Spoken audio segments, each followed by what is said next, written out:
Hey guys, welcome back to channel. Business management की unit 3 हम इस वीडियो में शुरू करेंगे। यूनिट 1 और यूनिट 2 हमने बहुत अच्छे से पढ़ी और समझी और उनको खत्म भी किया। ठीक है, तो अभी तक हमने टोटल 14 चैप्टर्स कंप्लीट कर लिए हैं बिजनेस मैनेजमेंट के। अब बारी आगे के चैप्टर शुरू करने की। ठीक है, तो इस वीडियो में हम यूनिट 3 अपनी शुरू कर रहे हैं। यूनिट 3 में चैप्टर नंबर 15 से लेकर चैप्टर नंबर 21 तक चैप्टर्स हैं, यानी कि 7 चैप्टर्स हमें कवर करने हैं यूनिट 3 खत्म करने के लिए। ठीक है, तो यूनिट 2 हमारी प्रीवियस वीडियो में खत्म हो गई, जैसा कि आपने देखा होगा। मैंने उसमें कहा था कि अगर कोई और इंपॉर्टेंट टॉपिक दिखा हो मुझे ऐसा, तो एक वीडियो और लाएंगे। ठीक है, यूनिट 2 उसमें और कंटिन्यू कर लेंगे, लेकिन वो जो टॉपिक था वो इतना कुछ खास इंपॉर्टेंट नहीं था, तो मैंने उसको आगे कंटिन्यू नहीं किया। वहीं पर यूनिट 2 को खत्म किया और यूनिट 3 हम वीडियोज ले आए यहाँ पर। ठीक है, यूनिट 3 हम इस वीडियो से शुरू कर रहे हैं, जिसमें हम सबसे पहले चैप्टर रहेंगे, चैप्टर नंबर 15, जो कि है डायरेक्शन। ठीक है, तो डायरेक्शन का कॉन्सेप्ट हम इस वीडियो में आगे पढ़ रहे होंगे, कैरेक्टरिस्टिक्स उसके जानेंगे और कुछ इंपॉर्टेंस भी डायरेक्शन की जानेंगे। ठीक है, यूनिट 3 की पहली वीडियो है, तो पहली वीडियो बहुत ज्यादा लंबी नहीं करेंगे, थोड़े से टॉपिक पढ़ेंगे लेकिन अच्छे से उसको समझेंगे। राइट, तो सबसे पहला टॉपिक जो हमें इस वीडियो में पढ़ना है वो है डायरेक्शन का कॉन्सेप्ट। ठीक है, अब डायरेक्शन होती क्या है? दिशा। ठीक, हिंदी में अगर हम मीनिंग जाने डायरेक्शन का तो वो होती है दिशा। राइट, तो पहले इसको थोड़ा पढ़ते हैं, फिर यहाँ से आपको अपने आप समझ में चीजें आने लगेंगी। Direction is a complex function that includes all those activities which are designed to encourage subordinates to work effectively and efficiently in both the short and long run. तो बेसिकली डायरेक्शन कॉन्सेप्ट क्या कहता है हमारा, ये एक ऐसा complex function है। ठीक है, जिसमें वो सारी एक्टिविटीज होती हैं जिससे सबॉर्डिनेट्स या फिर कहें तो वो वर्कर्स जो किसी बिजनेस में वर्क कर रहे हैं उनको एनकरेज करते हैं वो। ठीक है, जिससे कि वो अपना काम और ज्यादा इफेक्टिवली और एफिशिएंटली तरीके से कर सकें, चाहे वो शॉर्ट रन वर्क हो या फिर लॉन्ग रन वो वर्क हो। अब वो एक्टिविटीज कौन कौन सी हो सकती हैं? हो सकता है वो उनको गाइड कर रहे हैं, ठीक है, वो उनको इंस्ट्रक्ट कर रहे हैं, वो उनको मोटिवेट कर रहे हैं, या फिर उनकी काउंसलिंग कर रहे हैं। तो ये सारी एक्टिविटीज वो हो सकती हैं जिससे कि सबॉर्डिनेट्स एनकरेज हो या फिर कहें तो वो एक अच्छा वर्किंग एनवायरनमेंट उनको प्रोवाइड करें। तो इससे क्या होगा, जो वर्कर्स वहां वर्क कर रहे हैं वो और ज्यादा इफेक्टिवली और एफिशिएंटली उस वर्क को कर सकेंगे, चाहे वो शॉर्ट रन की हम बात करें या फिर लॉन्ग रन की। तो मैंने डायरेक्शन का मतलब यहाँ दिशा क्यों बताया? डायरेक्शन कॉन्सेप्ट के अंदर जितनी भी एक्टिविटीज हो रही हैं उनको एनकरेज करने के लिए वो उनको एक सही दिशा की तरफ ले जा रही हैं, या फिर कहें तो सही डायरेक्शन में ले जा रही हैं उन सबॉर्डिनेट्स को। ठीक है, जब वो अपना वर्क इफेक्टिवली और एफिशिएंट तरीके से करेंगे तो वो एक सही डायरेक्शन में जा रहे हैं। ठीक है, तो डायरेक्शन का कॉन्सेप्ट यही है कि उसमें कुछ एक्टिविटीज होती है जिससे कि सबॉर्डिनेट्स को एनकरेज किया जाता है, जिससे कि सबॉर्डिनेट्स के जो भी टास्क उनको मिले हुए हैं, जो भी उनके ऑब्जेक्टिव्स है, वो इजीली अचीव कर सकें। ठीक है, आगे बढ़ते हैं। Direction is not only issuing orders and instruction by a superior to his subordinates but it includes the process of guiding and inspiring them. Direction सिर्फ ये नहीं है कि सुपीरियर जो है वो सिर्फ ऑर्डर्स दे सके या फिर इंस्ट्रक्शन दे सके अपने सबॉर्डिनेट्स को, बल्कि डायरेक्शन ये भी है कि ये एक ऐसा प्रोसेस भी है जिसमें सुपीरियर्स गाइड करें और इंस्पायर करें सबॉर्डिनेट्स को। ठीक है, तो आप समझ गए होंगे डायरेक्शन का कॉन्सेप्ट हमारा क्या है। राइट, आगे बढ़ते हैं कैरेक्टरिस्टिक्स की तरफ, जो कि है हमारा number 1। Direction is a managerial function performed by all the managers at all levels of the organisation. सबसे पहली जो इसकी कैरेक्टरिस्टिक है या फिर कहें तो फीचर है वो ये है कि ये एक ऐसा मैनेजरियल फंक्शन है जो सारे मैनेजर्स करते हैं हर एक लेवल पर ऑर्गेनाइजेशन के। ठीक, नंबर 2 है through directions management initiates action in the organisation. Direction से क्या होता है, जो मैनेजमेंट है वो एक्शन इनिशिएट करता है, मतलब कि फर्स्ट स्टेप लेता है वो किसी भी ऑर्गेनाइजेशन के अंदर। अगर उसको कुछ भी काम करवाना है या फिर कुछ काम करना है तो डायरेक्शन से क्या होता है, वो चीज इनिशिएट हो पाती है। इनिशिएट का मतलब है कि आप पहला कदम उस चीज की तरफ ले पाते हैं, तो वो चीज भी हो पाती है डायरेक्शन की वजह से। राइट, नंबर 3 है direction is a continuous function. ठीक है, जो डायरेक्शन है वो एक कंटिन्यूअस फंक्शन है, मतलब कि it continues throughout the life of the organisation. ये जो डायरेक्शन फंक्शन है ये एक कंटिन्यूअस फंक्शन है। जब तक ऑर्गेनाइजेशन रहेगी तब तक ये फंक्शन चलता रहेगा, मतलब कि ये फंक्शन तब तक परफॉर्म होगा जब तक कि वो ऑर्गेनाइजेशन वहां पर एग्जिस्ट कर रही है। आगे बढ़ते हैं नंबर 4 की तरफ। Direction initiates at the top level in the organisation and follows to bottom through the hierarchy. तो ये जो डायरेक्शन का फंक्शन है ये टॉप लेवल से चलता है, मतलब कि किसी भी ऑर्गेनाइजेशन के अंदर जो टॉप लेवल पर लोग होंगे, ठीक है, चाहे वो सीईओ हो या फिर मैनेजर्स हो, बड़े लेवल पर मैनेजर्स हो, ठीक है, टॉप लेवल पर मैनेजर्स हो, वहां से ये चीज इनिशिएट होगी और फॉलो होगी to bottom through the hierarchy, मतलब एक सिस्टमैटिक वे में नीचे तक आएगी। कहाँ? जो बिल्कुल बॉटम लेवल पर सबऑर्डिनेट्स वर्क कर रहे हैं वहां तक ये चीज आएगी, मतलब टॉप टू बॉटम इसका फ्लो चलता है। It emphasises that subordinates is to be directed by his own superior only. तो जो भी सबऑर्डिनेट होगा वो किससे डायरेक्टेड होगा? जो उसका सुपीरियर होगा, मतलब कि हर सबऑर्डिनेट्स का कोई ना कोई सुपीरियर होगा, उसी से वो डायरेक्ट होगा। राइट, नंबर 5 है direction kills 2 birds with the same stone. जो डायरेक्शन है ये एक ही पत्थर से 2 चिड़ियों को मारता है। कौन कौन सी वो 2 चिड़ियां हैं? आसमान वाली चिड़िया नहीं, दूसरी, ठीक है, बिजनेस के अंदर आओ।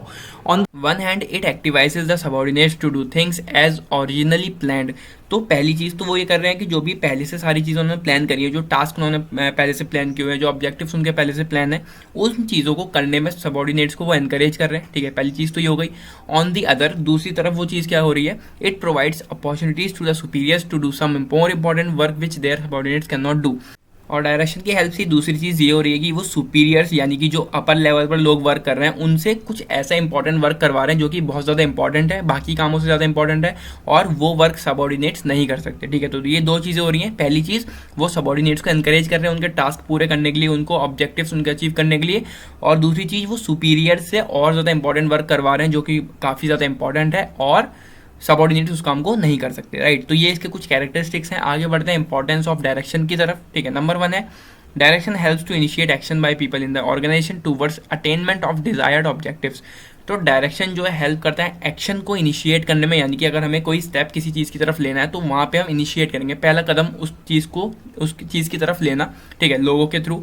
इन the organisation towards attainment of desired objectives, तो जो भी उनके ऑब्जेक्टिव्स पहले से सेट है, किसी भी बिजनेस के कुछ ऑब्जेक्टिव्स होते हैं कि उनको आने वाले समय में किसी पर्टिकुलर टाइम के अंदर इतने चीज़ें अचीव करनी है, ठीक है। तो उन सब चीज़ों को अचीव करने के लिए वो इनिशिएट करते हैं, वो चीज़ डायरेक्शन की हेल्प से ही हो पाती है, राइट।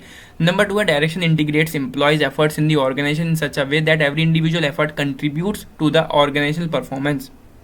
जो डायरेक्शन है, अभी हमने जाना कि ये एम्प्लॉयज़ के एफर्ट्स को बहुत ज़्यादा इंटीग्रेट करती है, ठीक है, उनको मोटिवेट करते हैं, ठीक है। डायरेक्शन का ये तो प्रोसेस था, उनको मोटिवेट करते हैं, उनको लीड करते हैं, राइट, उनकी काउंसलिंग करते हैं। तो उससे क्या होता है, उनके एफर्ट्स काफ़ी ज़्यादा अच्छी तरीके से और निकल के आते हैं, और उसकी जो एक इम्पैक्ट पड़ता है वो किस पर पड़ता है, ऑर्गेनाइजेशन की परफॉर्मेंस पर, ठीक है। जो भी लोग वहाँ पर वर्क कर रहे हैं उनके जब एफर्ट्स काफ़ी ज़्यादा इंप्रूव होंगे, जब वो ज़्यादा से ज़्यादा एफर्ट्स लगा पाएंगे, तो अल्टीमेटली फ़र्क किस चीज़ पर पड़ेगा, उनकी परफॉर्मेंस पर। Thus it ensures that the individual work for organisational goals. तो इससे हम क्या कह सकते हैं कि जो इंडिविजुअल है वो वर्क कर पाता है ऑर्गेनाइजेशनल गोल्स की तरफ, ठीक है। जब उसको पूरा सपोर्ट मिल रहा है, जब उसको एक डायरेक्शन मिल रही है सही बिल्कुल, तब वो ऑर्गेनाइजेशनल गोल्स की तरफ और ज़्यादा अच्छे से इफेक्टिवली और एफिशिएंट तरीके से वर्क कर पाता है, राइट। नंबर 3 है, direction guides employees to fully realise their potential and capabilities by motivating and providing effective leadership. वही चीज़ है जो अभी हमने जानी, इसमें इसके मीनिंग में हमने जाना था। जो डायरेक्शन है वो एम्प्लॉयज़ को गाइड करती है, ठीक है, उनको रियलाइज़ करवाती है कि वो कितनी कैपेबल है किसी चीज़ को लेकर, कितने ज़्यादा पोटेंशियल उनके अंदर है, ठीक है, कितने एफर्ट्स वो लगा सकते हैं किसी काम को लेकर। By motivating and providing effective leadership, उनको मोटिवेट करते हैं, उनको इफेक्टिव लीडरशिप वो प्रोवाइड करते हैं, जिससे कि एम्प्लॉयज़ को पता चलता है कि वो कितने कैपेबल हैं किसी भी काम को करने के लिए, राइट। आगे बढ़ते हैं। नंबर 4 है, direction facilitates introduction of needed changes in the organisation by reducing resistance to change and developing cooperation, ठीक है। तो डायरेक्शन जो है फैसिलिटेट करता है कुछ ऐसे चेंजेस जिनकी बहुत ज़्यादा ज़रूरत है जहाँ पर लोग वर्क कर रहे हैं, ठीक है। ऐसा वर्किंग एनवायरनमेंट वो प्रोवाइड करते हैं थोड़े से चेंजेस करके, जिससे कि जो वहाँ पे वर्कर्स हैं वो और इजीली वहाँ पर वर्क कर सकें, ठीक है। रेजिस्टेंस वो बिल्कुल हटा देते हैं, जिससे कि कुछ भी प्रॉब्लम वहाँ लोगों को ना आए, जो भी वर्कर्स हैं उनको कोई भी प्रॉब्लम ना आए, ठीक है। और कॉपरेशन वहाँ पर वो डेवलप कर देते हैं। कॉपरेशन मतलब साथ मिलकर काम करने की भावना, राइट। जब वो साथ मिलकर वर्क करेंगे तो एफर्ट्स और ज़्यादा अच्छे से वो लगा पाएंगे, एक दूसरे से कम्युनिकेट वो अच्छे से कर पाएंगे। जब उनके रिलेशनशिप अच्छे से बने रहेंगे एक दूसरे के साथ, तब वहाँ पे काम और अच्छे से हो पाएगा। तो वो सब चीज़ें भी डायरेक्शन की वजह से हो पाती हैं। नंबर 5 है, direction brings stability and balance in the organisation since it fosters cooperation and commitment among the people and helps to achieve balance among various groups activities and the departments. मुझे नहीं लगता इस पॉइंट को explain करने की जरूरत है, आप समझ गए होंगे थोड़ा पढ़ गई, ठीक है। और जैसा हमने कॉन्सेप्ट जाना, तो यहाँ पर हो क्या रहा है, जब सारे एम्प्लॉयज़ अपनी मर्जी से वहाँ पर वर्क कर रहे हैं, ठीक है, अभी वो कुछ भी वर्क कर रहे हैं, उन्हें नहीं पता, कुछ आइडिया नहीं है, कोई उनको गाइडेंस नहीं मिल रही, कुछ नहीं मिल रहा, अभी वो वर्क कर रहे हैं सिर्फ, तो पूरी ऑर्गेनाइजेशन डिसबैलेंस है, अभी उनके बीच कॉपरेशन नहीं है, कुछ कमिटमेंट नहीं है, सब कुछ अपनी मर्जी से वो कर रहे हैं। लेकिन अब जब वहाँ पर डायरेक्शन का फंक्शन आ गया, जब उनको गाइडेंस मिल गई, उनको एक सही डायरेक्शन मिल गई, उनको मोटिवेट कर दिया गया, ठीक है, उनको लीडरशिप मिल गई, वो भी एक्सपीरियंस सुपीरियर से, तो इन सब चीज़ों के साथ साथ उनके अंदर कॉपरेशन आया, ठीक है, साथ मिलकर काम करने की भावना आई, कमिटमेंट आया, जो भी उनके ऑब्जेक्टिव्स हो उसकी तरफ वो पूरी तरह से कमिटमेंट एक ला रहे हैं, ठीक है, कि हमें उनको अचीव करना ही करना है, ठीक है। तो इन सारी चीज़ों के साथ एक बैलेंस वो उनके अंदर आ जाएगा, उन सारे ग्रुप्स को कैसे उनको बैलेंस करना है, वो सारी एक्टिविटीज़ कैसे बैलेंस करनी है, सारे डिपार्टमेंट्स कैसे बैलेंस करना है। जब ये सारी चीज़ें वो सीख जाएंगे तो सम टोटल करके जो पूरी ऑर्गेनाइजेशन होगी वो बैलेंस और स्टेबल हो जाएगी बिकॉज ऑफ डायरेक्शन, राइट। तो डायरेक्शन फंक्शन के ये कुछ इंपॉर्टेंस हमने जाने, कैरेक्टरिस्टिक्स हमने जाने और डायरेक्शन कॉन्सेप्ट के बारे में हमने जाना।